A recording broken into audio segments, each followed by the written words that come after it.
این مفاهیم وحدت بخش و تعالیم متعالی। Ebrahim Raisi, যার নাম শুনলে মনে আসবে গর্জনরত সিংহের কথা, মনে আসবে আরবের সেই প্রতিবাদী খলিফা ওমর বিন খাত্তাবের কথা। রাইসি সেই নেতা যিনি একাই নাকানি চুবানি খাইয়েছেন ইসরায়েল ও পশ্চিমাদের।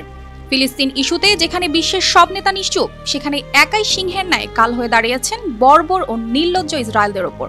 ইরানি এই নেতা সর্বদা সোচ্চার ছিলেন অন্যায়ের প্রতিবাদে। ভয়ঙ্কর মৃত্যু ফাঁদে ঝরে গেল এই অমূল্য প্রাণ। বিজয়ের এই দ্বারপ্রান্তে এসে মুসলিম বিশ্ব হারালো আরেক ওমর ফারুককে, যার মৃত্যুতে শুধু ইরান নয়, পুরো মুসলিম বিশ্ব শোকে কাতর।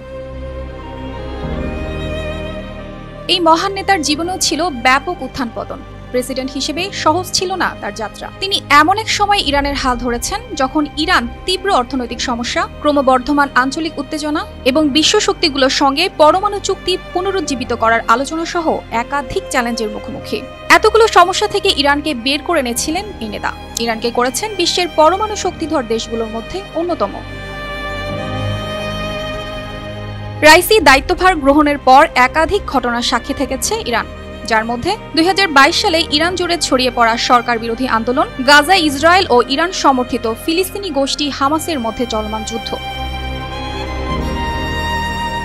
ইব্রাহিম রাইসি সাবেক রাষ্ট্রপতি হাসান রুহানির পর ইরানের রাষ্ট্রপতি হিসেবে নির্বাচিত হন। তিনি ছিলেন ইরানের সর্বোচ্চ নেতা আয়াতুল্লাহ আলী খামেনির ঘনিষ্ঠ এক কট্টরপন্থী ধর্মীয় নেতা। 2021 সালে যিনি রাষ্ট্রপতি হিসেবে নির্বাচিত হন। রাষ্ট্রপতি নির্বাচনে 63 বছরের এই সাবেক বিচার বিভাগীয় প্রধান ব্যাপক ভোটের ব্যবধানে জয়ী হয়েছিলেন। তিনি ক্ষমতায় যাওয়ার পর ইসলামিক প্রজাতন্ত্রে রক্ষণশীলদের নিয়ন্ত্রণ সুদৃঢ় করেছিলেন। তার কর্মজীবন বেশ তাৎপর্যপূর্ণ ও ঘটনাবহুল। বিচার বিভাগীয় ক্ষেত্রে তার দীর্ঘদিনের অভিজ্ঞতা।